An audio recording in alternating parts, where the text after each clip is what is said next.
Welcome to this explainer brought to you by Forge College. Now, if you've been following along in our broader module on API security, authentication, and error handling on Solana, part of the Web 2 integration track, you know we've been busy.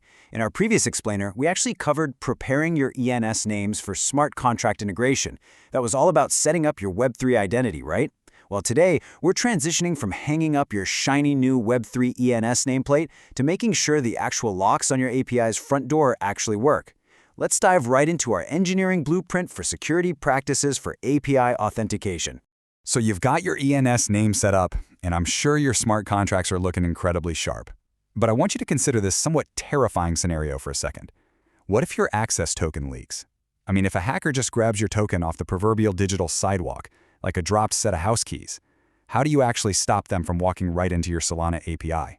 How do you stop them from making themselves at home, raiding your digital fridge, and racking up massive computing bills? Well, that is exactly the problem we're solving today. Looking at our literal blueprint here, here's our agenda for today's explainer. First, we'll cover the rings of defense. Second, sign in with Solana. Third, we'll hit your operational security checklist. And finally, number 4, the emergency playbook. Detect, contain, and recover. Okay, let's jump straight into Section 1, the rings of defense and building your fortress. When it comes to API security, you really can't just have one big, heavy door and call it a day. It doesn't work like that. You need to think of your authentication architecture kind of like a medieval castle, built with these concentric rings of defense. As mapped out here, you have your innermost ring, which is the credential itself, so your tokens and your signatures. You wrap that in the next ring, which is secure transport and storage. Then, stepping out again, you harden your API endpoints. And finally, that outermost ring is your operational telemetry and monitoring. The whole idea here is that if one ring fails, the others are there to hold the line. Let's zoom in on that transport and storage ring for a second as an example. Protecting this layer means strictly enforcing TLS with HSTS. Basically, you want ironclad encryption so absolutely no one is snooping on your traffic while it's in transit. It also means keeping long-lived tokens completely out of vulnerable browser local storage. I like to think of local storage like the glove box of a convertible with the top down. It's just way too easy for someone to reach right in and grab what's inside. Instead, you want to opt for secure, HTTP-only, and same-side cookies. Moving right along to Section 2 on our schematic, sign in with Solana and securing those Web3 credentials. A massive, absolutely crucial part of sign-in with Solana, or SIWS for short, is the nonce. Now, a nonce is quite literally a number used once. The best way to think about a nonce is like a single-use VIP club stamp on your hand. The second you walk through the door, the bouncer washes it off completely. Why? So no one else can, cut off your hand, metaphorically speaking, of course, and reuse that exact same stamp to sneak inside. To stop hackers from executing what we call replay attacks, your SIWS security controls have to be airtight. Your server must generate this nonce. It has to require it to be present in the signed message, verify the domain so you aren't somehow tricked into authenticating for the wrong app, and it must absolutely reject any reuse stamps immediately. Plus, that nonce should expire in minutes, just minutes. If someone finds an old VIP stamp on the ground from last week, it definitely shouldn't get them into the club today. All right, on to Section 3, the security checklist. Let's talk about how to actually operationalize this blueprint. First up on the checklist is managing your token lifetimes.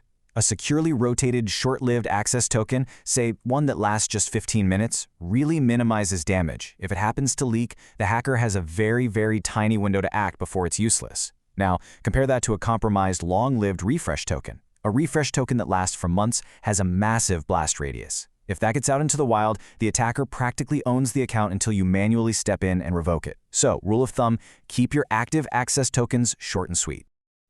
Security often fails simply because everyone assumes someone else is handling it. You have to map out exactly who is responsible for enforcing these security controls across your entire stack. This matrix ensures responsibilities don't just fall through the cracks between your front end, your back end, and your infrastructure teams. For instance, secure client storage is primarily the client app's job, sure, but the auth server acts as a crucial secondary safety net by rejecting insecure patterns outright. Let's finish up this checklist with a few more essential API defenses. You definitely need routine key rotation schedules. You also need strict audience validation for your JSON web tokens, your JWTs. Think of a JWT like a digital passport. Strict audience validation ensures that a token minted for your dev environment isn't accidentally accepted by your production server. Total disaster, right? You also need rate limits to throttle brute force attacks. And finally, log everything. If you don't have comprehensive logging of IPs, user agents, and nonce IDs, you are essentially flying blind during an attack. And believe me, that is the very last time you want to be wearing a blindfold. Which brings us to our final section, number 4, detect, contain, recover, the emergency playbook. So, what happens if the worst actually occurs? Because preventing a breach is really only half the battle. Your emergency playbook needs 3 distinct chronological steps. Step 1. Detect the anomaly using telemetry. Step 2. Contain the blast radius so the hacker can't do any more damage.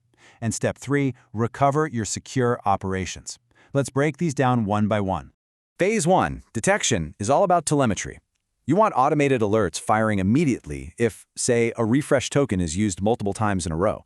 That is a massive red flag.